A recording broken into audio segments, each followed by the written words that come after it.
नमस्कार विद्यार्थी मित्रांनो, स्वागत आहे तुमचं आपल्या RPC या यूट्यूब चॅनलवरती. मी आहे राजगे सर.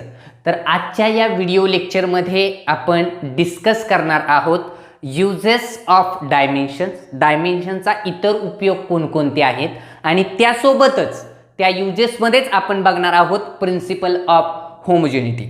तर आजचं हे लेक्चर खूप महत्त्वाचं आहे. तर हे व्हिडिओ लेक्चर तुम्ही पूर्ण पाहावंच. सोबतच हे व्हिडिओ लेक्चर सर्वांपर्यंत पोहोचवण्यासाठी सगळ्यांना हे लेक्चर शेअर करा.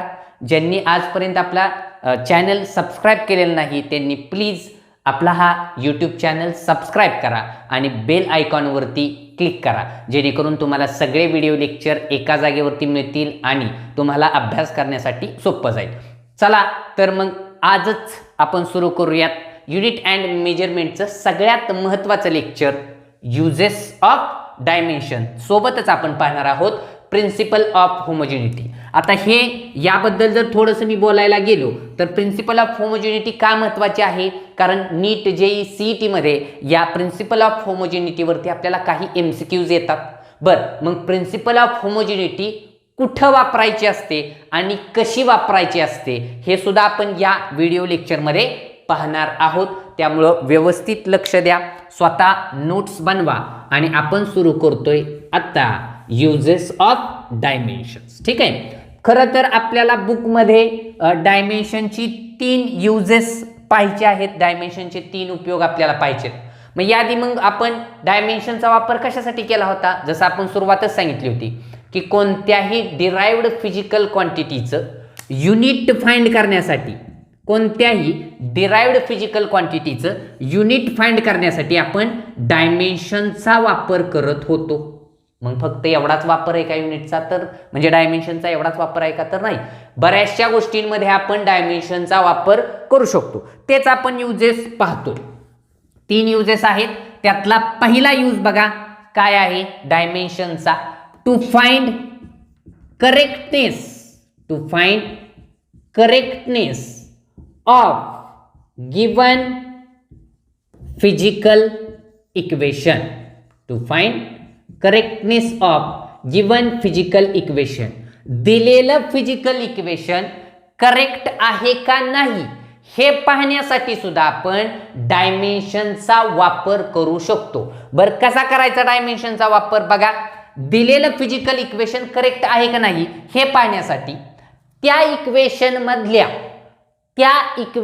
मधल्या प्रत्येक टर्मची डायमेन्शन्स, जर दिलेल्या फिजिकल इक्वेशन मधल्या प्रत्येक टर्मची डायमेन्शन्स जर सेम असतील, एकसारखी असतील, तरच दिलेलं फिजिकल इक्वेशन कसं आहे आपण म्हणणार आहे करेक्ट. म्हणजे काय, सपोज आपण एखादं फिजिकल इक्वेशन घेऊयात. आपल्याला 3 कायनॅमेटिक इक्वेशन्स माहिती आहेत, ते आपण सगळे डिस्कस करण्याचा प्रयत्न इथं करूयात. समजा मी पहिले इक्वेशन कायनॅमेटिक घेतलं, V = U + AT. हे आपल्याला फिजिकल इक्वेशन दिलंय. मग हे करेक्ट आहे का नाही कसं सांगायचं बघा. कसं सांगायचं, मी म्हटलं की या इक्वेशन मधल्या प्रत्येक टर्मची डायमेन्शन्स बघा. याच्या 2 जर आपण भाग केले या इक्वेशनचे, तर ही LHS बाजू येईल, ही RHS साईड येईल. LHS साईडला किती टर्म आहे, फक्त 1. RHS साईडला किती टर्म आहेत, तर 2. ही 1 टर्म आहे आणि ही पूर्ण 1 टर्म आहे. जरी मल्टिप्लिकेशन असेल तरी टर्म काय घ्यायची, एकच. मग LHS साईडच्या प्रत्येक टर्मची डायमेन्शन्स RHS साईडच्या प्रत्येक टर्मच्या डायमेन्शन्स एवढी असतील. If the dimensions of all the term on both side are same. जर दिलेल्या फिजिकल इक्वेशन मधील प्रत्येक टर्मची डायमेन्शन्स जर एकसारखी असतील तरच दिलेलं फिजिकल इक्वेशन काय आहे, करेक्ट आहे. आणि हेच आहे आपलं प्रिन्सिपल ऑफ होमोजेनिटी. बघा, ते कुठं वापरायचं, कसं वापरायचं ते पुढे आपण डिस्कस करूयात. पण मी काय सांगितलं, जर दिलेल्या फिजिकल इक्वेशन मधील प्रत्येक टर्मची डायमेन्शन्स एकसारखे असतील, म्हणजे सेम असतील, तर दिलेलं फिजिकल इक्वेशन कसं आहे, correct. If the dimensions of all the term on both sides are same, then the given physical equation is the correct. म्हणजे काय बघा, जर या v ची डायमेन्शन्स कुणा एवढी असतील, u एवढीच असतील, सोबतच याच v ची डायमेन्शन्स कुणा एवढी असतील, या at बरोबर असतील, तर दिलेले फिजिकल इक्वेशन कसं असणार आहे, करेक्ट असणार आहे. म्हणजेच LHS साइडची डायमेन्शन्स ही कुणा एवढी पाहिजेत, RHS साइडच्या प्रत्येक टर्म एवढी पाहिजेत. मग बघूयात आपण v is equal to u plus AT correct आहे का नाही. ठीक आहे, पहिल्यांदा तुम्हाला याच्यामधलं काय माहित पाहिजे, टर्म माहित पाहिजे. बघा, या LHS साइड आपण दोन भाग केले, इकडची समजा आपण LHS साइड घेतली, इकडची आपण RHS साइड घेतली. आधी टर्म बघा कोणत्या किती आहेत. LHS साइडला किती टर्म आहे हो, एकच, ती म्हणजे v. आणि v काय असतं, v म्हणजे वेलॉसिटी. कसली वेलॉसिटी आपण घेणार याला, फायनल वेलॉसिटी. v म्हणजे कसली वेलॉसिटी आहे, फायनल वेलॉसिटी. आता RHS साइडला किती टर्म आहेत, तर दोन, ही u आणि हा AT. आता u म्हणजे काय, u म्हणजे असते इनिशियल वेलॉसिटी. दोन्ही वेलॉसिटीज, v म्हणजे फायनल, u म्हणजे इनिशियल वेलॉसिटी. ओके, RHS साइडला आहेत दोन टर्म, त्यातली u म्हणजे इनिशियल वेलॉसिटी. आता a म्हणजे त्यातलं काय, a म्हणजे असतं ऍक्सलरेशन, a म्हणजे ऍक्सलरेशन, आणि t म्हणजे काय आहे, टाइम. हे समजून घ्या, हे माहित असणं खूप गरजेचं आहे. ओके, मग LHS साइडला एक टर्म आहेत, RHS साइडला दोन टर्म आहेत. मग या प्रत्येक टर्मची डायमेन्शन सेम आहेत का आपण पाहूयात आधी, आणि नंतरच आपण सांगूयात हे फिजिकल इक्वेशन करेक्ट आहे का नाही. ओके, तर बघा मग काय करतोय आपण, ते हे सगळंच पुसतोय मी थोडं. तर v आपल्याला काय दिलंय, v is equal to u plus AT correct आहे का नाही ठरवा. कसं ठरवतोय बघा, पहिल्यांदा या LHS साइडचे आपण डायमेन्शन्स लिहून ठेवूयात. LHS साइडला किती टर्म आहेत, एक. कोणती टर्म आहे तर ती v म्हणजे काय मी म्हटलं होतं, फायनल वेलॉसिटी. आणि वेलॉसिटीची डायमेन्शन फायनल असू द्यात नाही तर इनिशियल असू द्यात, वेलॉसिटीची डायमेन्शन्स आपल्याला माहित असतात. काय असतात, L1 m0 t -1 हे आपल्याला माहिती आहेत. मग आता एवढीच डायमेन्शन्स, नीट ऐका, एवढीच डायमेन्शन्स कुणाची आली पाहिजेत, u ची सुद्धा आली पाहिजेत. आणि एवढीच डायमेन्शन्स कुणाची आली पाहिजेत, AT ची सुद्धा आली पाहिजेत. AT ला आपण एकच टर्म कन्सिडर करतो, हे लय महत्वाचं आहे. आता RHS साइडला बघा, RHS साइडची पहिली टर्म कोणती आहे, u ला काय म्हटलं होतं आपण, इनिशियल वेलॉसिटी, ही फायनल वेलॉसिटी. मग ही इनिशियल वेलॉसिटी आहे म्हणजे वेलॉसिटीची डायमेन्शन्स लिहावी लागतील. मग ही वेलॉसिटीची डायमेन्शन्स परत काय लिहिणार आपण, L1 m0 t -1. बघा, आता या u ची डायमेन्शन्स आणि v ची डायमेन्शन्स कशी आहेत, तो सेम आहेत. आता इथं बघूयात आपण, ज्याची आपल्याला उत्सुकता आहे की AT ची डायमेन्शन सुद्धा एवढी येत आहेत का, बघूयात. मग ही RHS साइडच आहे कोणती, A आणि T. त्यातलं A म्हणजे काय म्हटलं होतं आपण, ऍक्सलरेशन, आणि T म्हणजे काय म्हटलं होतं, टाइम. या दोघांमध्ये गुणाकार आहे, तो सेपरेट करूयात. Dimensions of acceleration into dimensions of time. ठीक आहे, मग ऍक्सलरेशनची डायमेन्शन्स आपल्याला माहिती आहेत की, ऍक्सलरेशनची डायमेन्शन्स काय असतात, L1 m0 t -2. ऍक्सलरेशनची डायमेन्शन्स, वेलॉसिटी अपॉन टाइम वरून आपण काढतो, L1 m0 t -2 इनटू फक्त टाइमची डायमेन्शन्स काय असतात, L0 m0 t1. बरोबर आहे का.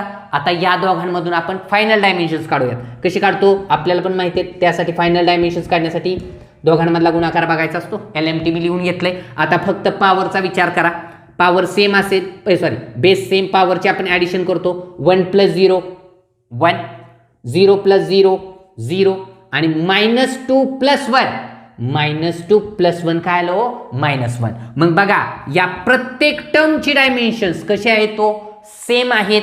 म्हणून दिलेलं फिजिकल इक्वेशन कसं आहे, करेक्ट आहे. आणि यालाच आपण म्हणतो प्रिन्सिपल ऑफ होमोजिनिटी.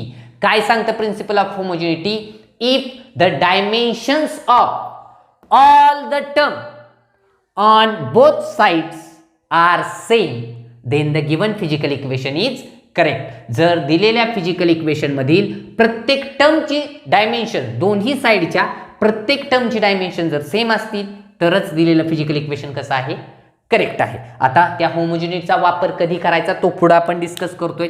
हे बघा जरा लिहून घ्या, प्रत्येक डायमेन्शन सेम आहेत. आपण दुसरं पण घेऊ शकतो, दुसरं फिजिकल इक्वेशन घेऊयात आपण, बघूयात. सगळी फिजिकल इक्वेशन्स आपण डिस्कस करण्याचा प्रयत्न नक्कीच करूयात. दुसरं कायनेमॅटिक इक्वेशन्स आपण घेऊ शकतो. v² = u² + 2 × as आधी पहिल्यांदा टर्म किती आहेत ते बघा. LHS साईडला किती टर्म आहे? फक्त एक. आणि V म्हणजे कसली व्हेलॉसिटी? Final velocity. त्या टर्मला काय म्हणतात हे पण माहित असणं गरजेचं आहे. RHS साईडला 2 टर्म आहेत. LHS साईडला एकच आहे V. RHS साईडला 2 आहेत. एक U आणि पूर्ण ही 2AS. पहिली ही U आणि ही पूर्ण 2 × AS. अशा 2 टर्म आहेत. त्यातली U म्हणजे कसली हो? Initial velocity. Initial velocity. ठीक आहे. ए म्हणजे काय? आत्ताच लिहिले आपण, ॲक्सेलरेशन. आता यस म्हणजे काय? यस म्हणजेच असतं डिस्प्लेसमेंट. यस म्हणजे काय? डिस्प्लेसमेंट. आणि डिस्प्लेसमेंट म्हटलं की कुणाचे डायमेन्शन्स येतात? तो लेंथची डायमेन्शन्स येतात. तर बघूयात हे इक्वेशन करेक्ट आहे का नाही ते. ठीक आहे, बघूयात. आता इथं स्क्वेअर आहे हे लक्षात ठेवा. या 2 ची डायमेन्शन्स निघतील का हो? किंवा या 2 ला डायमेन्शन्स असतात का? तर नसतात. बरोबर आहे, आपण सांगितलं होतं कोणत्याही न्यूमेरिकल नंबरला डायमेन्शन्स नसतात. मग डायमेन्शन्स कोणाची घेणार आहे आपण? ए आणि एस ची. पण बघूयात आता LHS साईड बघूयात. हे तुम्हाला जरी लिहून ठेवायचं असलं तरी लिहून ठेवू शकता तुम्ही, कारण हे महत्वाचं आहे कोणत्या टर्मला काय म्हणतात ते. ओके, ठीक आहे. आता बघूयात LHS साईडची डायमेन्शन्स. LHS साईडला काय आहे? LHS साईडला आहे V². आणि V² ची डायमेन्शन्स कशी लिहिणार आपण?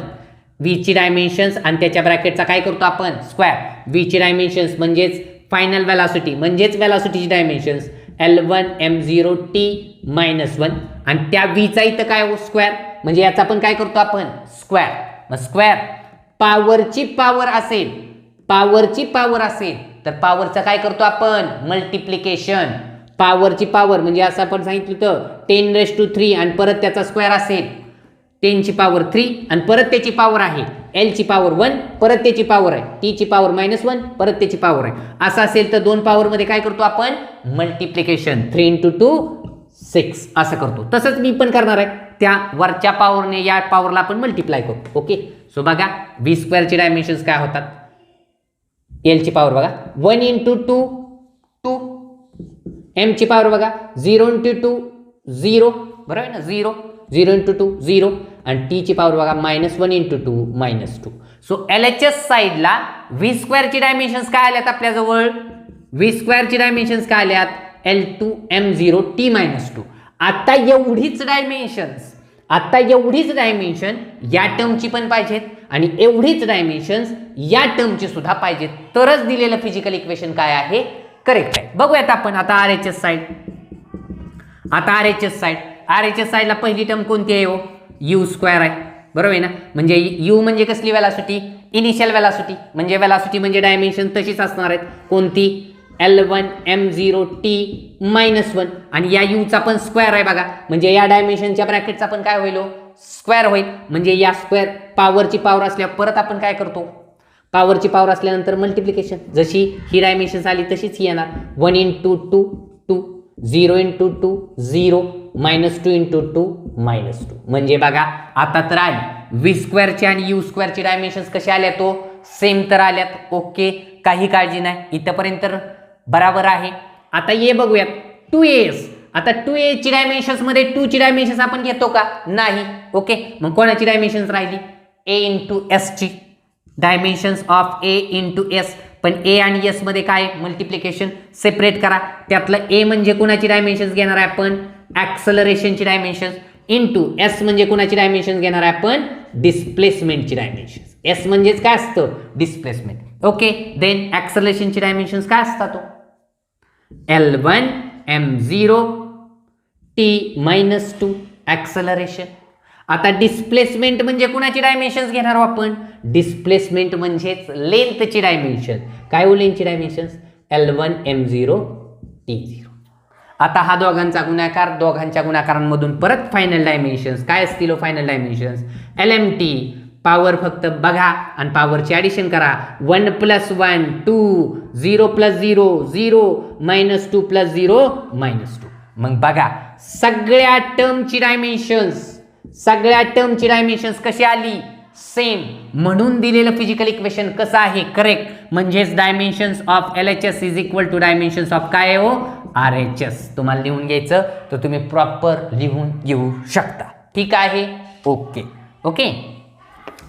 ह्यालाच आपण प्रिन्सिपल ऑफ होमोजिनिटी सुद्धा म्हटलं जातं, हे लक्षात ठेवा.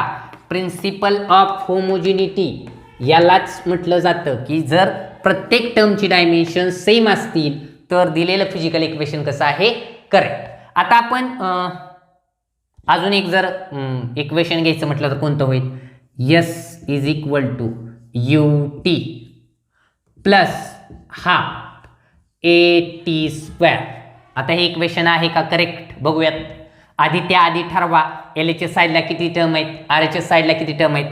ही एल एच एस साईड आहे, ही आर एच एस साईड आहे. एल एच एस साईडला किती टर्म आहे, फक्त एकच. एल एच एस साईडला टर्म कोणती आहे, एकच. आणि किती आहे, एकच आहे. आणि कोणती आहे, एस. एस म्हणजे काय असतं, डिस्प्लेसमेंट, बरोबर आहे. ओके, आताच घेतलंय आपण.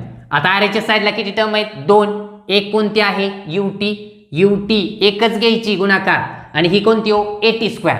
किती टर्म आहेत टोटल, दोन. कोणत्या दोन टर्म आहेत, एक आहे यू टी आणि दुसरी आहे हाफ ए टी स्क्वेअर. पण हाफची डायमेन्शन्स नसतात, म्हणजेच कोणाची डायमेन्शन्स घेणार आहे आपण, ए टी स्क्वेअरची, बरोबर आहे. त्यातलं एस म्हणजे डिस्प्लेसमेंट, यू म्हणजे इनिशियल व्हेलॉसिटी, टी म्हणजे टाइम, ए म्हणजे ॲक्सलरेशन आणि परत टी म्हणजे काय असतो, टाइम. बघूयात आपण हे करेक्ट आहे का नाही, किंवा पॉज करून तुम्ही सुद्धा हे ट्राय करू शकता. याची डायमेन्शन्स बरोबर याची डायमेन्शन्स, याची डायमेन्शन्स तेवढीच याची डायमेन्शन्स येत आहेत का, तर पॉज करून तुम्हीही सॉल्व करा, जेणेकरून तुमचं पण प्रॅक्टिस होऊ शकतं. तरी पण मी इथं बघतोय. तर सुरुवात करूयात एल एच एसच्या डायमेन्शनने. एल एच एस म्हणजेच कोणाची डायमेन्शन्स, एस. आणि एस म्हणजेच काय असतं, डिस्प्लेसमेंट. डिस्प्लेसमेंटची dimensions L1 M0 T0, L H S side. Okay, आता R H S side. R H S साईडची पहिली टर्म मी घेतोय, कोणती, यू आणि टी मध्ये गुणाकार आहे. यू म्हणजे इनिशियल व्हेलॉसिटी आणि टी म्हणजे टाइम. यू म्हणजे यूची डायमेन्शन्स इंटू टीची डायमेन्शन. यू म्हणजे काय, इनिशियल व्हेलॉसिटी म्हणजेच velocity dimensions L1 M0 T-1 into टाइमची डायमेन्शन्स काय असतात, तो L0 M0 T1. ओके, या दोघांमधून फायनल डायमेन्शन्स LMT लिहून घ्या. पॉवरचा फक्त विचार करा, पॉवरची ॲडिशन करा. 1 + 0 1, 0 + 0 0, -1 + 1 -1 + 1 गेट्स 0, म्हणजेच गेट्स कॅन्सल. आली बघा यूटीची डायमेन्शन्स, यूटीची डायमेन्शन्स आणि एसची डायमेन्शन्स कशी आली हो, सेम आली. आलीत. ओके, इथंपर्यंत लिहून घेऊ शकता तुम्ही, किंवा पॉज करून लिहून घ्या. चेक करा तुम्ही काढलेलं बरोबर आहे का, उत्तर येतंय का तुम्हाला, हे पण चेक करा. आता कोणत्या टर्मची चेक करायची राहिल्यात, फक्त ए T square.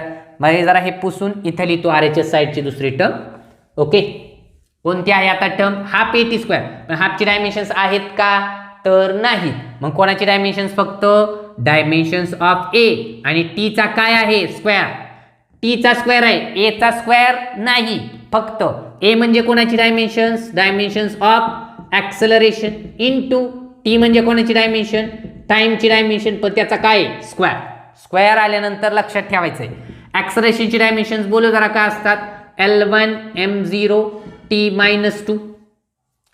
टाइमची dimension L0 M0 T1 आणि त्याचा काय हो परत स्क्वेअर. पहिल्यांदा हा स्क्वेअर याच्यात इम्प्लिमेंट करा, म्हणजे पॉवरची पॉवर असेल तर पॉवरचा काय करतो आपण, गुणाकार. हे आहे अशीच ठेवा, L1 M0 T-2, हे आहे असं इथं ठेवलं. इंटू याची डायमेन्शन्स काय घेणार आहे आपण, L0 M0 T1, 1 × 2 2 होईल. L0 M0 1 × 2 2. आणि आत्ता फायनल डायमेन्शन्स काढा दोघांच्या गुणाकारामधून. LMT पॉवरची ॲडिशन 1 + 0 1 1, 0 + 0 0, -2 + 2 -2 + 2 काय येतं, 0. मग बघा या ए टी स्क्वेअरची सुद्धा डायमेन्शन्स आणि एसची डायमेन्शन सेम आली. ए टी स्क्वेअरची डायमेन्शन्स आणि यू टीची डायमेन्शन सुद्धा सेम आली. ठीक आहे, तर आपण ही डिस्कस केली. आता थोडंसं डिस्कस करूयात आपण प्रिन्सिपल ऑफ होमोजिनिटी काय असतं. हेच प्रिन्सिपल ऑफ होमोजिनिटी आहे. इफ द कुठलं फिजिकल इक्वेशन करेक्ट असतं, if the dimensions of all the term on both side are same then given physical equation is dimensionally correct. यालाच आपण म्हणतो प्रिन्सिपल ऑफ होमोजिनिटी. बरं, आता प्रिन्सिपल ऑफ होमोजिनिटी अजून काय तुम्हाला सांगतो बघा, हे महत्वाचं डिस्कशन आहे. प्रिन्सिपल ऑफ होमोजिनिटी काय सांगतो, अजून काय सांगतो? प्रिन्सिपल तेच आहे, if the dimensions of all the term on both sides are same then given physical equation is correct. तेच प्रिन्सिपल ऑफ होमोजिनिटी. पण अजून प्रिन्सिपल ऑफ होमोजिनिटी काय सांगतं? प्रिन्सिपल ऑफ होमोजिनिटी तुम्हाला असं सांगतं की आपण कोणत्या फिजिकल क्वांटिटी ऍड किंवा सबस्ट्रॅक्ट करू शकतो. ऐका, प्रिन्सिपल ऑफ होमोजिनिटी काय सांगतं आपण आपल्याला की कोणत्या फिजिकल क्वांटिटीचे आपण ॲडिशन किंवा सबस्ट्रॅक्शन करू शकतो. कोणाची करू शकतो? म्हणजेच असं घेतलं v is equal to u plus AT. इथं काय हो? ॲडिशन आहे. समजा हे जर मी इकडे आणलं सगळं, हे इक्वेशन बघा, प्रिन्सिपल ऑफ होमोजिनिटी काय सांगते. समजा या सगळ्या टर्म इकडे आणल्या तर काय होतील बघा, हे प्लस आहे इकडे नेल्यानंतर मायनस, हे पण प्लस नेलं तर इकडे minus, v minus u minus AT is equal to काय झालं? 0. प्रिन्सिपल ऑफ होमोजिनिटी काय सांगतं? आपण कोणत्या दोन फिजिकल क्वांटिटी ऍड किंवा सबस्ट्रॅक्ट करू शकता. बघा, इथं 2 फिजिकल क्वांटिटीची ॲडिशन आहे, इथं 3 फिजिकल क्वांटिटीची सबस्ट्रॅक्शन आहे. मग कोणत्या आपण ऍड किंवा सबस्ट्रॅक्ट करू शकतो? ज्या टर्मची म्हणजे ज्या फिजिकल क्वांटिटीची डायमेन्शन सेम असतात, ज्या फिजिकल क्वांटिटीची डायमेन्शन सेम असतात त्यांचीच आपण काय करू शकतो? ॲडिशन किंवा त्यांची काय करू शकतो आपण? सबस्ट्रॅक्शन. आणि याचाच वापर करून आपण नीट JEE मध्ये या प्रिन्सिपल ऑफ होमोजिनिटीचा वापर करू शकतो. आता मी काय सांगितलं की कोणत्या फिजिकल क्वांटिटीज आपण ऍड किंवा सबस्ट्रॅक्ट करू शकतो? ज्यांची डायमेन्शन सेम असतात त्याच फिजिकल क्वांटिटीची ॲडिशन किंवा सबस्ट्रॅक्शन होऊ शकते. इथं या दोन काय ऍड केल्यात? कारण u ची डायमेन्शन्स आणि एटी ची डायमेन्शन्स कशा येतो? सेम. या 3 सबस्ट्रॅक्ट का केल्यात? कारण v ची डायमेन्शन, u ची डायमेन्शन आणि एटी ची डायमेन्शन्स कसे असतात? सेम. मग आता नीट JEE मध्ये नीट किंवा JEE म्हणा किंवा आपली महाराष्ट्र बोर्डची CET म्हणा, यामध्ये प्रिन्सिपल ऑफ होमोजिनिटी कुठं वापरलं जातं किंवा कसं वापरायचं हे कसं ओळखणार आपण? इथं प्रिन्सिपल ऑफ होमोजिनिटी वापरायची. बघा, तुम्हाला क्वेश्चन असा दिला जातो की तुम्हाला एक इक्वेशन दिलं जातं, x is equal to AT plus BT चा स्क्वेअर.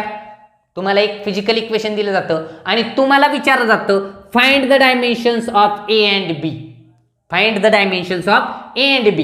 आता त्यातल्या काही फिजिकल क्वांटिटी तुम्हाला डिफाईन केलेल्या असतात. x म्हणजे समजा तुम्हाला दिला असेल डिस्प्लेसमेंट. x म्हणजे काय सांगितले तुम्हाला? डिस्प्लेसमेंट आहे. आणि t म्हणजे काय आहे? टाइम आहे. तर A आणि B ची काय काढा? डायमेन्शन. म्हणजे मिसिंग टर्मची डायमेन्शन्स काढण्यासाठी दिलेल्या इक्वेशन मधल्या मिसिंग टर्मची डायमेन्शन्स काढण्यासाठी आपल्याला आपण काय वापरू शकतो? Principle of homogeneity. मिसिंग दिलेल्या इक्वेशन मधल्या मिसिंग टर्मची डायमेन्शन्स काढण्यासाठी आपण काय वापरतो? Principle of homogeneity. कसं वापरायचं मी काय म्हटलं? आधी काय करा, या दोघांची काय केली आपण? ॲडिशन का केली? कारण एटीची डायमेन्शन्स आणि बीटीची डायमेन्शन्स कसे येतो? सेमच असली पाहिजे. बरं, ठीक आहे. बरं, आता या दोघांवरून तर काढू शकत नाही आपण. मग कसं काढायचं? बघा आपल्याला या इक्वेशनमध्ये x म्हणजे काय दिलं? डिस्प्लेसमेंट. t म्हणजे काय दिलंय? टाइम. आणि a आणि b ची काय काढायचं? आपल्याला डायमेन्शन्स काढू आपण. मग मी निश्चित झालो की इथं आपल्याला प्रिन्सिपल ऑफ होमोजिनिटी वापरायचं आहे, कारण मिसिंग टर्मची डायमेन्शन्स काढायच्या. AT प्लस BT चा स्क्वेअर. त्यातलं x म्हणजे काय दिलंय? डिस्प्लेसमेंट. t म्हणजे काय दिलंय? टाइम. 2 तर टर्म दिल्या. आणि a आणि b ची काय काढायचं आपल्याला? Dimensions. We have to find the dimensions of a and b. कसं काढायचं? पहिल्यांदा काय करा, हे इकडे येतंय का बघा आणि त्यांची वजाबाकी होती का बघा. AT इकडे आणल्यानंतर मायनस होईल, BT इकडे आणल्यानंतर सुद्धा मायनस होईल. म्हणजे काय होईल? x minus AT minus BT चा स्क्वेअर इज इक्वल टू 0. ठीक आहे. म्हणजे x ची डायमेन्शन्स इज इक्वल टू कोणाची डायमेन्शन्स असली पाहिजेत? AT ची. आणि x ची डायमेन्शन्स इज इक्वल टू काय असली पाहिजे? तो BT स्क्वेअरची. का? कारण यांच्यात काय झाले? सबस्ट्रॅक्शन. आणि कोणाची सबस्ट्रॅक्शन किंवा ॲडिशन करू शकतो? ज्यांची डायमेन्शन्स, ज्या टर्मची डायमेन्शन, ज्या फिजिकल क्वांटिटीची डायमेन्शन सेम असतात त्यांचीच आपण काय करू शकतो? सबट्रॅक्शन किंवा ॲडिशन. मग हे बघा कसं होईल, एक्सची डायमेन्शन्स इज इक्वल टू एटीची डायमेन्शन्स अँड एक्सची dimensions is equal to BT स्क्वेअरची डायमेन्शन्स. ठीक आहे. आता कुणाची डायमेन्शन्स आपल्याला काढायचे आहेत या टर्ममध्ये फक्त लक्ष द्या. एची काढायच्यात, याला टी काय हो मल्टिपल आहे, इकडे नेल्यानंतर काय होईल तो डिव्हाइड, कारण फक्त एची काढायच्यात म्हणून या साईडला काय ठेवा ए ठेवा. मग टी इकडे आणा. So dimensions of A is equal to काय होईल, dimensions of X divided by dimensions of T. हा टी मी इकडे आणला. ठीक आहे. सेम ॲज इथं बी ची फक्त डायमेन्शन्स काढायच्यात, टी या बी ला मल्टिपल आहे, तो टी स्क्वेअर इकडे आणा डिवाइड होईल. So dimensions of B is equal to dimensions of X divided by dimensions of T चा स्क्वेअर. काढू शकतो आपण. एक्स म्हणजे काय दिले आपल्याला, डिस्प्लेसमेंट, आणि टी म्हणजे काय, टाइम. टाका दोन्ही ठिकाणी. एक्स म्हणजे डिस्प्लेसमेंट, डिस्प्लेसमेंटची डायमेन्शन म्हणजे लेंथची dimension L0 M0 T0 divided by टाइमची डायमेन्शन्स L0 M0 T1. आता तुम्हाला माहिती आहे जी डिनॉमिनेटरची डायमेन्शन्स असतात ती वरती आणतो आपण आणि त्यांचं मल्टिप्लिकेशन करत असताना त्यांची पॉवर काय होते हो, चेंज होते. ओके, म्हणजे करूयात. वरची डायमेन्शन्स आयशी ठेवा, L1 M0 T0 ही डायमेन्शन्स मी आयशी ठेवली.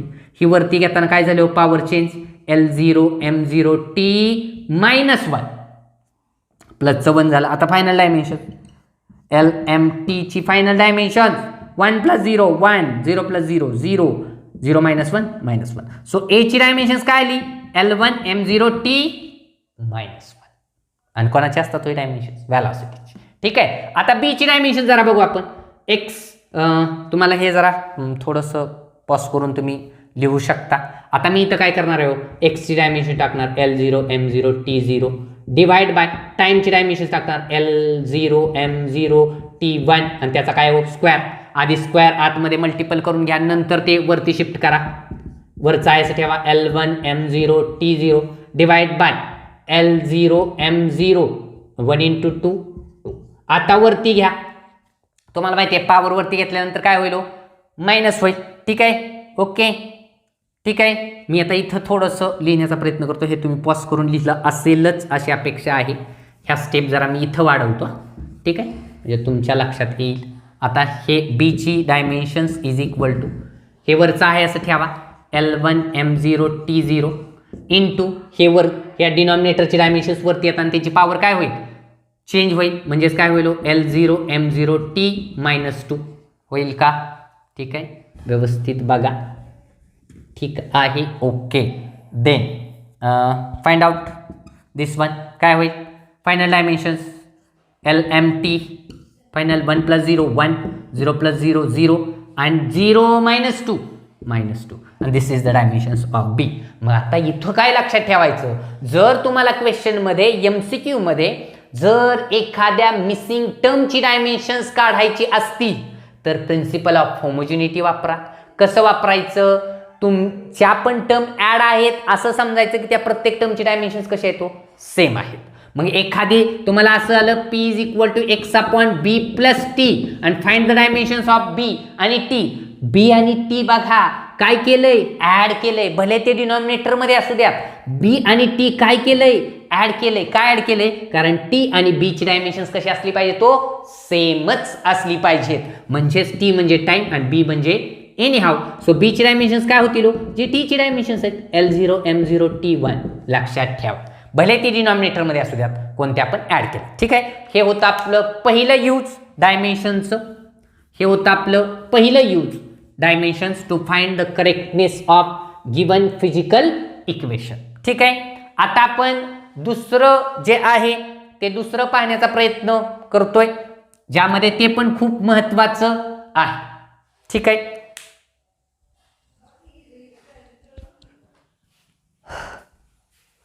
तर थोडंसं इंट्रॅक्शन आल्यामुळं आपल्याला व्हिडिओ पॉज करावा लागला होता, पण बघूयात आपण. आता आपण येणार आहोत दुसरा यूज. पहिला तर आपण घेतला to find the correctness of given physical equation. आता आपण पाहणार आहोत दुसरा use of dimension. Second use of dimensions काय आहे तो बघा. To find or to establish, to find or establish, to find or establish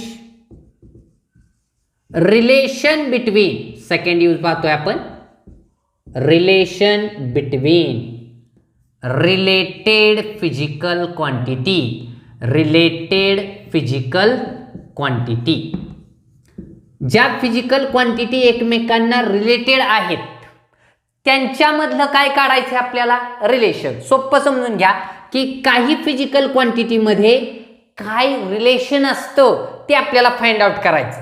physical quantities मधलं काय फाइंड आउट करायचं आपल्याला, रिलेशन. मग ते रिलेशन फाइंड करण्यासाठी सुद्धा आपण डायमेन्शनचा वापर करतो. समजून घ्या रिलेशन नक्की कोणतं असतं. फिजिक्समध्ये दोन फिजिकल क्वांटिटीमध्ये रिलेशन कोणतं असतं, एक तर रिलेशन असतं डायरेक्टली प्रपोर्शनल, एक तर रिलेशन कोणतं असतं, डायरेक्टली प्रपोर्शनल, बरोबर आहे. आणि दुसरं कुठलं प्रपोर्शनल असतं, इनव्हर्सली प्रपोर्शनल, इनव्हर्सली प्रपोर्शनल. हीच दोन रिलेशन कोणत्याही दोन फिजिकल क्वांटिटीमध्ये असतात. कोणती, एक डायरेक्टली प्रपोर्शनल आणि दुसरं इनव्हर्सली प्रपोर्शनल. जर समजा दोन फिजिकल क्वांटिटीमध्ये डायरेक्टली प्रपोर्शनल असेल, डायरेक्टली म्हणजे काय हो, जर एक क्वांटिटी वाढली तर दुसरी आपोआप वाढते, या रिलेशनला आपण म्हणतो डायरेक्टली प्रपोर्शनल रिलेशन. आणि दुसरं कोणतं असतं, इनव्हर्सली प्रपोर्शनल, म्हणजे एक क्वांटिटी वाढली तर दुसरी आपोआप काय होते, कमी होते. बरोबर आहे ना, बरोबर आहे. मग हे झालं डायरेक्टली प्रपोर्शनल आणि inversely proportional relation. Okay, directly प्रपोर्शनलच्या दोन्ही क्वांटिटी, डायरेक्टली मध्ये मी म्हणतोय डायरेक्टली, समज मी फोर्स घेतला, फोर्स आणि मास मध्ये रिलेशन असेल एफ एम, तर मी लिहिणार आहे F is equal to M A, म्हणजे सॉरी ए पण रिलेशन काय आहे त्यांच्या डायरेक्टली. तर डायरेक्टली प्रपोर्शनल मधल्या क्वांटिटी कशा लिहितात, समोरासमोर. आणि इनव्हर्सली मधल्या कशा लिहितात, तो डिनॉमिनेटर मध्ये. इनव्हर्सली मधल्या कशा लिहितात, डिनॉमिनेटर. म्हणजे समजा टी आणि जी यांच्यामध्ये इनव्हर्सली प्रपोर्शनल असेल तर आपण ते इनव्हर्सली कसं लिहिणार आहे, डिनॉमिनेटर. कुठं लिहिणार आहे आपण, डिनॉमिनेटर मध्ये. इनव्हर्सली मध्ये डिनॉमिनेटर, डायरेक्टली मध्ये सरळ सरळ. ठीक आहे. तर बघूयात आपण to find the relation between related physical quantity. दोनच रिलेशन असतात, एक डायरेक्टली प्रपोर्शनल आणि दुसरं इनव्हर्सली प्रपोर्शनल. बरं, आता कसं हे यूज कसा आपण प्रूव्ह करणार आहे, हा यूज प्रूव्ह करण्यासाठी आपण काही फिजिकल क्वांटिटीज घेणार आहे आणि त्यांच्यामधलं काय फाइंड करणार आहे, तर रिलेशन. बघूयात. मग त्यासाठी आपण एक पॉइंट किंवा एक एक्सपेरिमेंट कन्सिडर करूयात किंवा एक क्वांटिटी कन्सिडर करूयात. त्याला आपण म्हणूयात कोणती क्वांटिटी घेतली आपण, पेंडुलम. तुम्हाला बुकमध्ये पण तीच दिलेली आहे. कोणती दिली, पेंडुलम. आता पेंडुलम काय असतं हे महत्त्वाचं गरजेचं आहे. पेंडुलम आपल्याला माहिती आहे, आपल्याकडे पेंडुलमचं एक वॉच येतं, घड्याळ येतं. पेंडुलमचं घड्याळ येतं म्हणजे का, ते लोळक असतो, इकडं तिकडे इकडे करतो. तो जो लोळक आहे त्यालाच आपण काय म्हणतो, पेंडुलम. आपण आत्ता पण पेंडुलम तयार करू शकतो. एक स्ट्रिंग घ्या, एक तार घ्या, एक तार किंवा स्ट्रिंग घेतली आपण, त्याचं एक, याला दोन टोक आहेत, एक वरचं टोक एक खालचं टोक. याचं वरचं टोक आपल्या हातामध्ये फिक्स करा. ही तार आहे, तार दिसते एक आपल्याला आहे, आणि इथं एखादं मास अटॅच करा किंवा एखादा बॉल किंवा बॉब जोडा. बरोबर आहे, बॉब. आपण ह्याला असं ढकललं की बॉल असा जाईल, असा येईल, असा जाईल, असा येईल.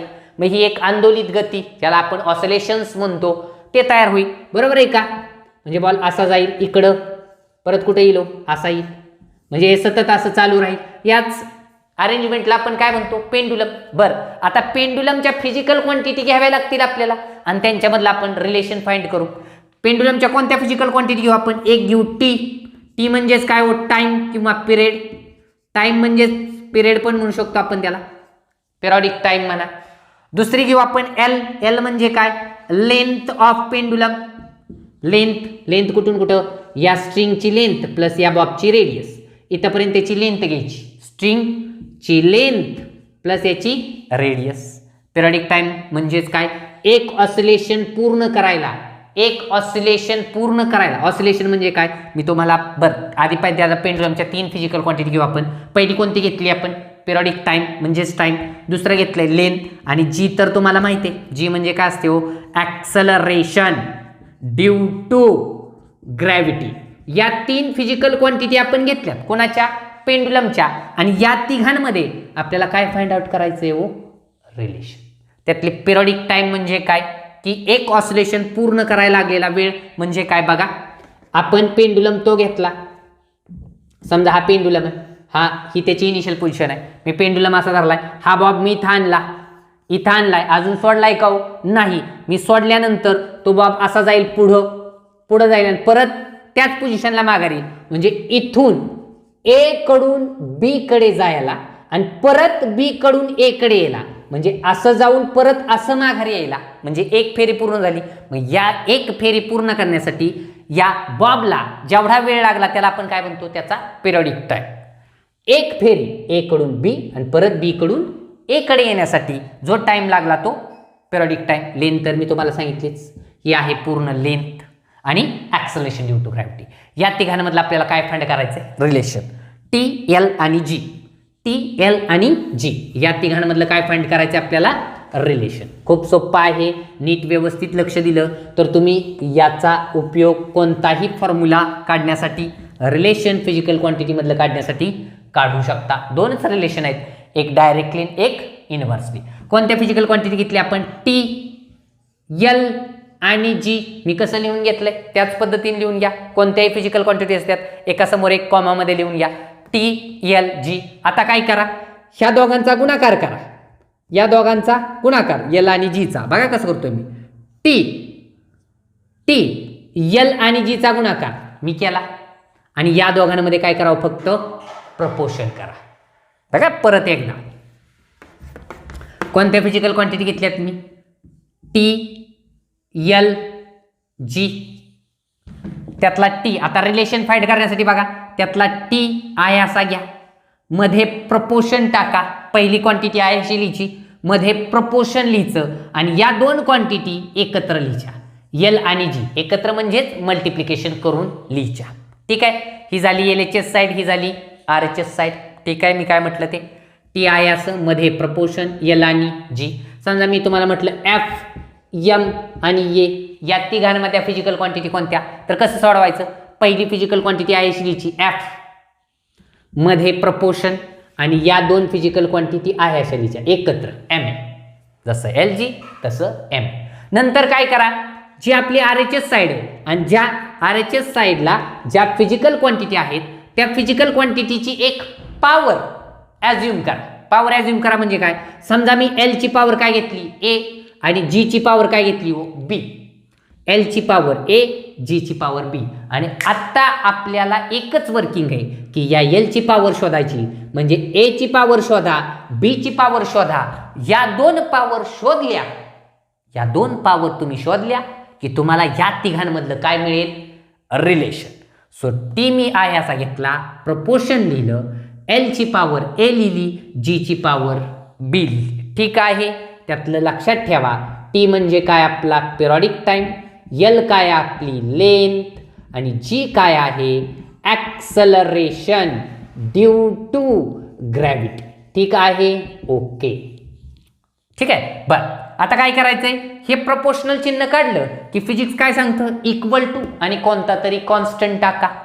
इक्वल टू आणि कोणता तरी कॉन्स्टंट टाका. मी काय केलं, हे प्रपोर्शन काढलं, टी आहे असा, प्रपोर्शन काढले की काय टाकायचं आपल्याला, इक्वल टू. कॉन्स्टंट कोणता टाकला मी, के, के टाकला कॉन्स्टंट. बाकीचं राहिलेलं आहे असं एल रेस टू ए आणि जी रेस टू बी. ठीक आहे, ओके. टी आहे असा is equal to K, L raise to A, B G raise to B. आपलं टार्गेट आहे हे काढण्याचं, ए आणि बीच्या व्हॅल्यू. आता काय करा, राईट, आता काय करा, write the dimension on both side, write the dimensions on both side. दोन्ही बाजूला काय लिहा, त्या प्रत्येक टर्मची डायमेन्शन्स लिहा. टी ची डायमेन्शन्स इकडे लिहा, एल ची डायमेन्शन्स इथं लिहा, जी ची डायमेन्शन्स इथं लिहा. के ची डायमेन्शन्स नाही आहेत, कॉन्स्टंट आहे ती. ओके, आधी डायमेन्शन्स लिहूयात आपण.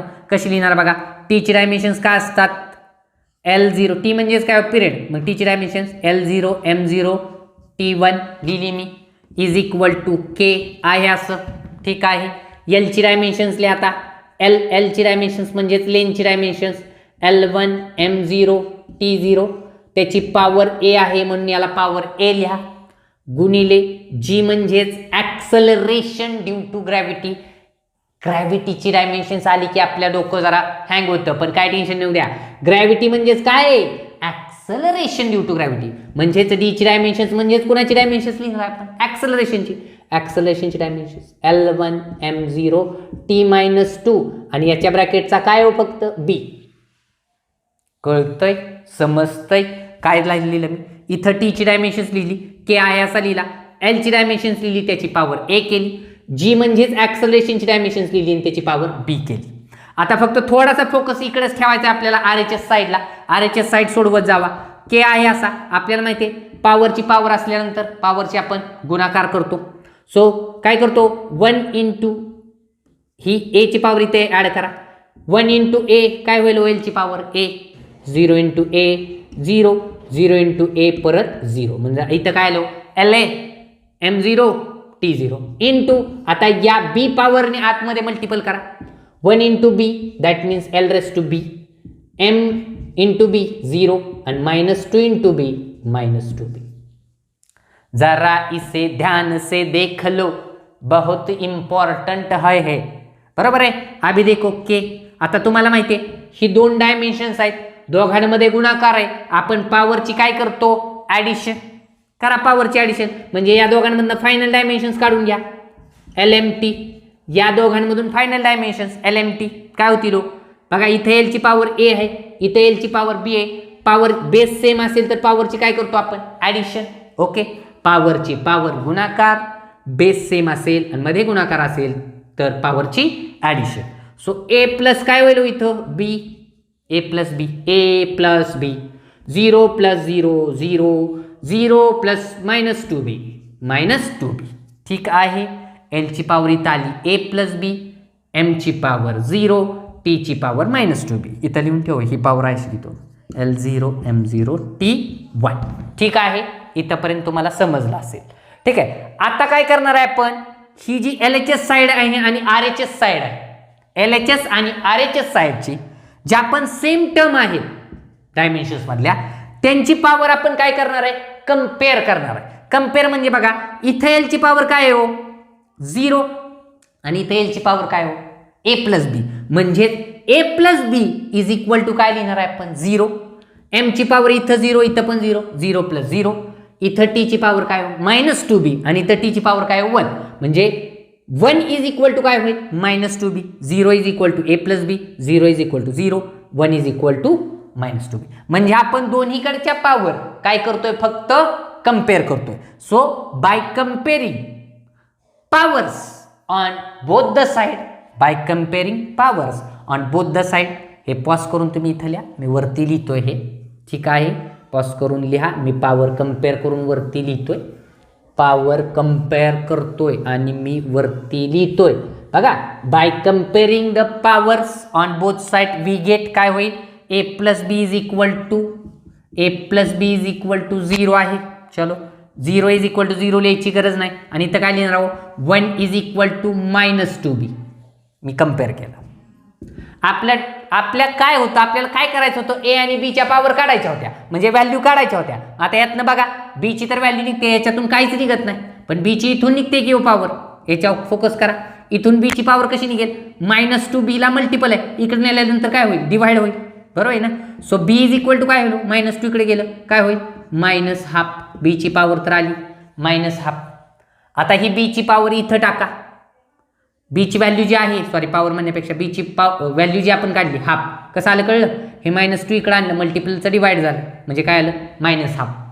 मग बीची ही जी व्हॅल्यू -12 आली त्या इक्वेशनमध्ये टाका, A plus B is equal to 0 आहे. सो ए बीची व्हॅल्यू काय आपली -12 इज इक्वल टू 0. लक्षात येतंय का.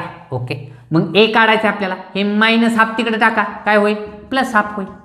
सो ए ची व्हॅल्यू किती आली आपली +12 आणि बी ची व्हॅल्यू -12. लक्षात येतंय, ए ची व्हॅल्यू हाफ आणि बी ची व्हॅल्यू -12. ओके ठीक आहे. मग आता ह्या व्हॅल्यू पहिल्या इक्वेशन मध्ये जे आपलं महत्वाचं आपण जिथं पॉवर कन्सिडर केलं त्यामध्ये टाका. काय केलं आपण T is equal to K, L raise to A होतं आणि जी रेस टू काय होतं आपलं बी होतं. मग एच्या जागेवरती हाफ टाका आणि बीच्या जागेवरती -12 टाका. So T is equal to K, एलची पॉवर काय लिहू +12, एच्या जागेवर हाफ टाकलं आणि जीच्या डोक्यावरती -12. अजून तर रिलेशन आलंय का, फॉर्म्युला तयार झालाय का नाही. बरं बघा एकदा एलची पॉवर हाफ आहे, जीची पॉवर -12 आहे. मायनस म्हणल्यानंतर ही पॉवर कुठे घेऊ मी, तुम्हाला माहिती आहे आपण खाली घेतलं तर ती प्लस होईल. T is equal to K, एलची पॉवर हाफ आणि जीला मी खाली आणलं तर ती पॉवर काय होईल +12 होईल. मायनसची खाली गेल्यानंतर काय झालं डिनॉमिनेटरमध्ये आलं. बरं, या हाफसाठी एक साईन असतं. ह्या दोघांची पॉवर हाफ आहे, मग ती मला लिहायचीच नाही. मग ती न लिहिण्यासाठी मी त्याच्यासाठी एक साईन वापरू शकतो. हाफ जर असेल तर त्यासाठी एक साईन आहे. ते साईन म्हणजेच काय असतं हो, स्क्वेअर रूट. दोघं पण स्क्वेअर रूटमध्ये येणार का, कारण दोघांची पॉवर काय हो, हाफ आहे. मग मी या हाफ दोघांच्या हाफसाठी काय टाकलं, स्क्वेअर रूट. आणि स्क्वेअर रूटमध्ये काय टाकलं हो, L/G. आणि या के ची व्हॅल्यू आपल्याला एक्सपेरिमेंट करून, कारण डायमेन्शनचं लिमिट आहे, एखाद्या कॉन्स्टंट, बऱ्याचशा कॉन्स्टंटची व्हॅल्यू फाइंड करण्यासाठी आपल्याला खरं तर एक्सपेरिमेंटच करावं लागतं. डायमेन्शन्सने काही कॉन्स्टंटची व्हॅल्यू निघू शकत नाही. म्हणून याचं एक्सपेरिमेंट करून या के ची व्हॅल्यू लिहिली जाते 2π. मग जर आपण t = केच्या जागेवर काय टाकलं, 2π √L/G. and this is the relation between T, L and G. ठीक आहे, t = 2π √L/G. या स्क्वेअर रूट या हाफसाठी मी काय टाकले, फक्त स्क्वेअर रूट. ठीक आहे, this is the relation. Okay, तुम्ही कोणत्याही याच्यावर रिलेशन काढू शकता. F = ma. जशी आपण प्रोसेस यामध्ये केली तशी तुम्ही प्रोसेस करू शकता आणि त्या पद्धतीनं करू शकता. ठीक आहे, F = ma करू शकता. मासची डायमेन्शन्स, फोर्सची डायमेन्शन्स लिहिली दोन्ही बाजूला, आणि नंतर पॉवर कम्पेअर. पॉवर कोणत्या बाजूला कन्सिडर करायची, LHS साईडला. नंतर LHS साईडला आधी कन्सिडर करा, नंतर ती पॉवर ॲड करत जाऊन मग नंतर ती काय करा, कम्पेअर करा. ठीक आहे, ॲड केल्यानंतर दोन्ही बाजूला LHS साईडला. ठीक आहे, तर आता आपल्याला तिसरा यूज घ्यायचा आहे. ठीक आहे, तर तिसरा यूज पण खूप महत्त्वाचा आहे. डायमेन्शनचा तिसरा यूज काय आहे. आता या डायमेन्शन्समध्ये तिसरा यूज बघण्याच्या आधी मला काही छोट्या छोट्या गोष्टी आपण सांगूयात. बघा, मला सांगा 1000 ग्रॅम, 1000 ग्रॅम म्हणजे किती किलोग्रॅम हो, 1 किलोग्रॅम. बरोबर आहे ना, 1000 ग्रॅम म्हणजे 1 किलोग्रॅम. बरोबर आहे. 100 सेंटीमीटर म्हणजे किती मीटर हो, 1 मीटर. बरोबर आहे का. आपण हे तर मी काय केलं बघा, इथं युनिट कोणतं आहे, ग्रॅम आहे, आणि इथं युनिट कोणतं आहे, किलोग्रॅम. पण युनिट कोणाचा आहे, ही दोन्ही युनिट कोणाचे आहेत, वेटचे आहेत. बरोबर आहे ना. किलोग्रॅममध्ये काय मोजतात, वेट. ग्रॅममध्ये सुद्धा वेट किंवा मास म्हणा, ग्रॅम मास, वेट किलोग्रॅम किंवा मास सुद्धा किलोग्रॅम. बरं, ही दोन युनिट कोणाचे येतो, सेंटीमीटर आणि मीटर. कोणाचे येतो, लेंथचीच आहे. बरोबर आहे ना. पण लेंथ या बाजूला कशात मोजली मी, सेंटीमीटरमध्ये, आणि त्याच सेंटीमीटरचं रूपांतर याच्यात कशात केलं मी, मीटरमध्ये. म्हणजे एकाच फिजिकल क्वांटिटीची आपण डिफरंट सिस्टीममध्ये काय करू शकतो, युनिटचं कन्व्हर्जन करू शकतो. इथं काय कन्व्हर्जन केलंय मी, सेंटीमीटरचं रूपांतर कशात केलं मीटरमध्ये, आणि ग्रॅमचं रूपांतर कशात केलं मी, किलोग्रॅममध्ये. आणि हा तर मग तिसरा यूज आहे की एकाच फिजिकल क्वांटिटीचं डिफरंट सिस्टीममध्ये युनिटचं फक्त काय करायचंय, कन्व्हर्जन फाइंड करायचंय. की CGS मध्ये हे एक युनिट एवढं असेल तर तेच SI मध्ये किती असेल, किंवा SIचं तुम्ही CGS मध्ये सुद्धा करू शकता. ठीक आहे. बरं, मग आता काय जाईल युनिटचा तिसरा यूज. युनिटचा तिसरा यूज आहे to find conversion. To find conversion between the unit. युनिटचं काय फाइंड करायचं आपल्याला, conversion of same physical quantity. To find the conversion between the unit of same physical quantity. Physical quantity बदलायची का नाही, म्हणजे लेंथ बदलली का आपण, त्यालाच फक्त 1 सेंटीमीटर आणि 1 काय घेतलं, metre. Of same physical quantity, to find conversion factor between the unit of same physical quantity in 2 different system of unit. युनिटच्या किती सिस्टीम घेतल्या होत्या आपण, 4. MKS, CGS, FPS आणि SI.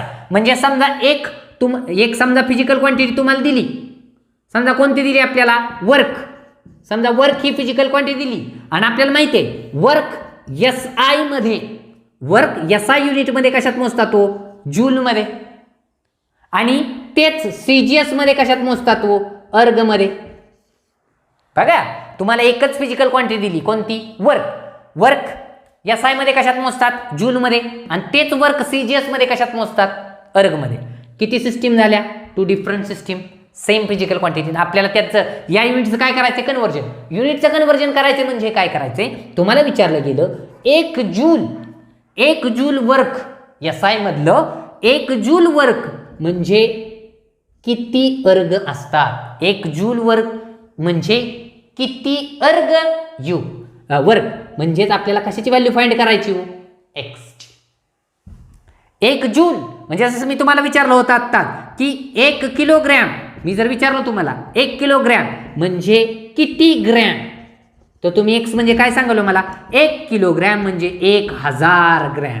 हे आपल्याला तोंडी माहिती आहे, बरोबर. जसं काय विचारलं मी? 1 मीटर म्हणजे किती सेंटीमीटर, तुम्ही म्हणणार 100 सेंटीमीटर. तसंच 1 जूल वर्क म्हणजे किती अर्ग वर्क काढायचे, म्हणजेच कशाची व्हॅल्यू फाइंड करायची आपल्याला? X ची. टू फाइंड द कन्व्हर्जन म्हणजे युनिटचं फक्त काय करायचंय? एका सिस्टीम मधून दुसऱ्या सिस्टीम मध्ये फक्त कन्व्हर्जन करायचं. युनिट फक्त बदलायचंय, कन्व्हर्जन करायचंय. To find the conversion between the unit of same physical quantity in two different system of unit. आणि मला वाटते बुकमध्ये आपल्याला हेच दिले, हेच फाइंड करायचंय की वर्क आपल्याला चेंज करायचंय. SI मधनं कन्व्हर्जन त्या युनिटचं कशात करायचंय? CGS मध्ये. म्हणजेच 1 जूल चं अर्ग किती होतात ते काढायचंय. पर हे काढण्यासाठी एका फिजिकल क्वांटिटीचं युनिट एका सिस्टीम मधून दुसऱ्या सिस्टीम मध्ये नेण्यासाठी प्रोसेस सोपी आहे, पण त्या फिजिकल क्वांटिटीची काय माहित पाहिजेत आपल्याला? डायमेन्शन्स. मग सांगा बरं, वर्कची डायमेन्शन्स काय आहे? तो आठवत नसतील तर कशावरून काढणार आपण? वर्कच्या फॉर्म्युल्यावरून, फोर्स इंटू डिस्प्लेसमेंट. प्रोसेस करा. मग वर्कची डायमेन्शन्स काय असतात? तो L2m1 T-2. L2m1 T-2 हे लक्षात ठेवा. ठीक आहे, तर बघूयात आपण कसं करायचं असतं ते. समजा आपल्याला सांगितलंय find 1 joule work is equal to how much work in erg. अर्गमध्ये त्याचं रूपांतर किती होतं? ओके, म्हणजे तुम्हाला काय दिली? Physical quantity work. ठीक आहे, वर्क. आणि वी हॅव टू कन्वर्ट. काय कन्वर्ट करायचं आपल्याला? 1 joule work is equal to how many erg. आपल्याला काय करायचंय? अर्ग. म्हणजे आपल्याला कोणाची व्हॅल्यू काढायची? X ची व्हॅल्यू काढायची. ठीक आहे, बरं. आता काय करायचं? बरं, हे 1 जूल वर्क कोणत्या सिस्टीम मध्ये आहे? SI. म्हणजे ही SI साइड झाली. इज इक्वल टू हे कोणते अर्ग कशात असतो? CGS मध्ये असतं. म्हणजे आता आपण जे सोडवायला घेणार आहोत त्यामध्ये LHS साइड आपली कोणत्या ह्याची असणार आहे? SI ची. आणि RHS साइड कोणत्या ह्याची असणार आहे? आपली CGS ची. लक्षात येतंय? ओके, मग आता काय करायचं बघा. इकडची साइड SI, इकडची साइड CGS, पण फिजिकल क्वांटिटी कोणती आहे आपली? वर्क. मग काय करा? दोन्ही बाजूला कोणाची डायमेन्शन्स लिहून घ्या? वर्कची. बघा कशा पद्धतीने करतोय मी. Conversion of 1 joule work into X of erg work. आता काय करा? हे SI सिस्टीम आहे, हे CGS मधलं आहे. त्यासाठी काय करा? दोन्ही बाजूला वर्कची डायमेन्शन्स लिहून घ्या. समजा तुम्हाला फोर्स दिला असेल तर दोन्ही बाजूला कोणाची डायमेन्शन्स लिहून घ्या? फोर्स. जर फोर्सची युनिट कन्वर्ट करायची असतील. ओके, ज्या फिजिकल क्वांटिटीचं युनिट तुम्हाला कन्वर्ट करायचे त्या फिजिकल क्वांटिटीची डायमेन्शन्स दोन्ही बाजूला लिहून घ्या.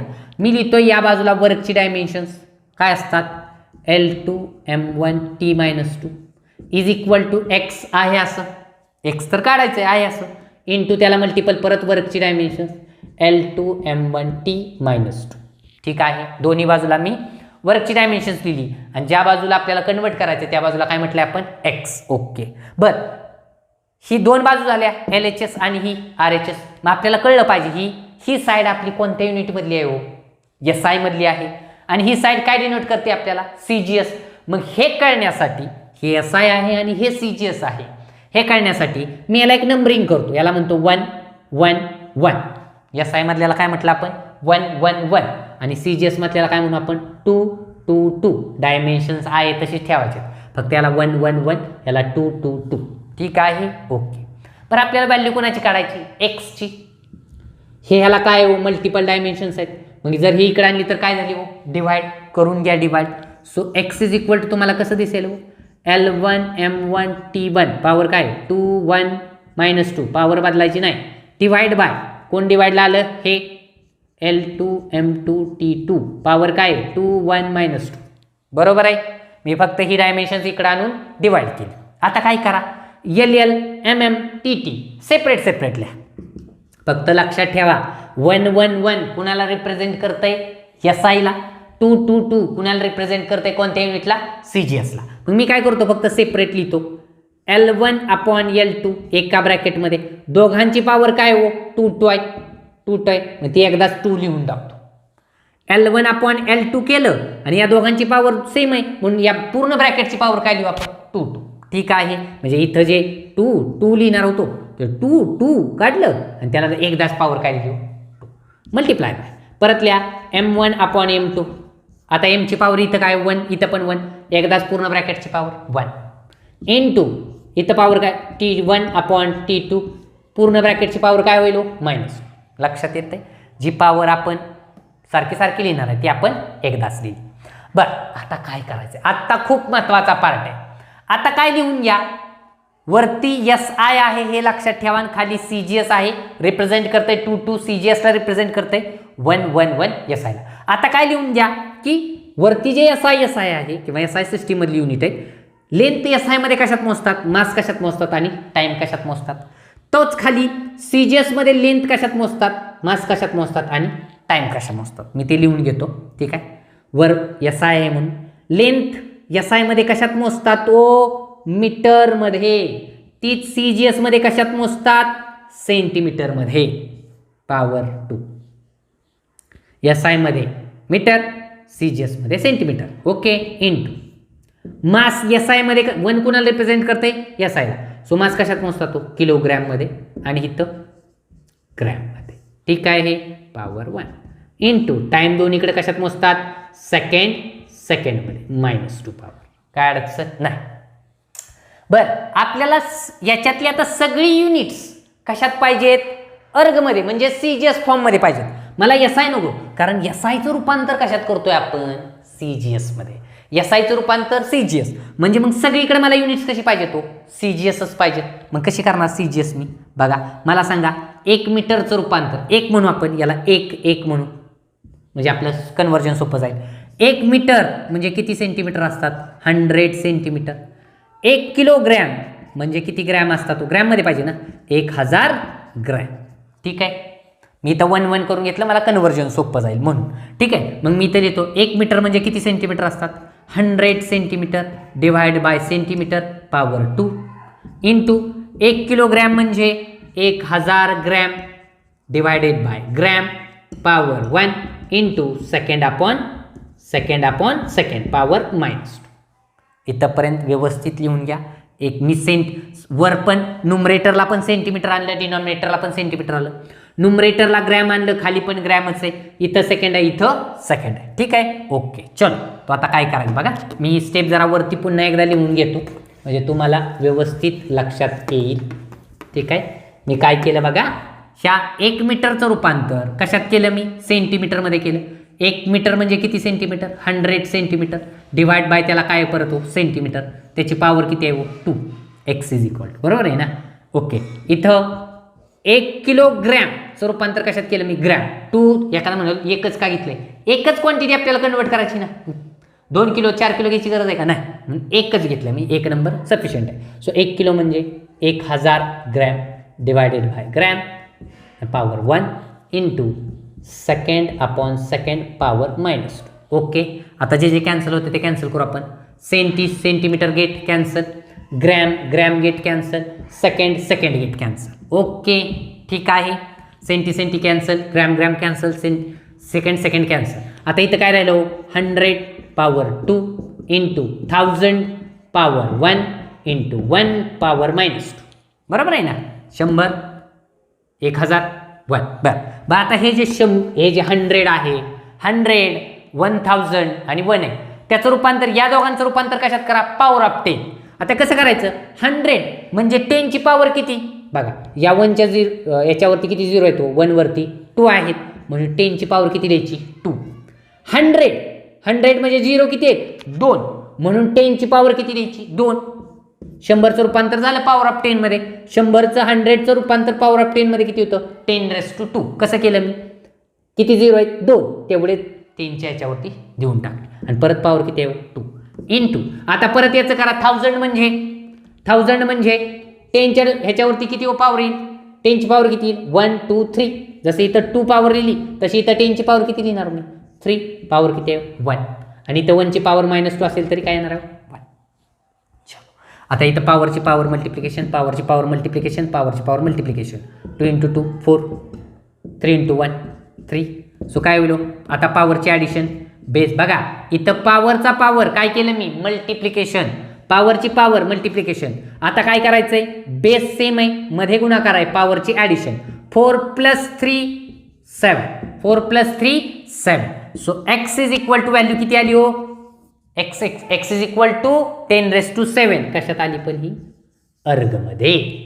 So 1 joule work is equal to किती असतं, 10⁻7 अर्ग असतं. 1 जूल इज इक्वल टू किती असतं, 10⁻7 अर्ग वर्क असतं. ठीक आहे, ओके. बरं आता तुम्हाला हे जरा पॉज करून व्यवस्थित लिहा. मी सेंटीमीटर, 100चं सेंटीमीटर, किलोग्रॅमचं ग्रॅममध्ये केलं. ओके. आणि इथं पॉवर ऑफ 10 लक्षात ठेवा, या 100चं रूपांतर पॉवर ऑफ 10 मध्ये कसं केलं, 1 वरती किती झिरो आहेत, 2, म्हणून 10ची पॉवर किती लिहिली, 2. इथं 1 वरती किती झिरो आहेत, 3, म्हणून 10ची पॉवर 3.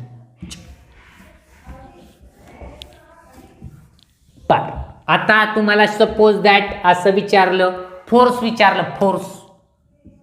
फोर्सचं कन्व्हर्जन करा. फोर्सचं कन्व्हर्जन कसं करणार हो तुम्ही, समजा इकडं असतं SI युनिट, इकडं कोणतं असतं, CGS.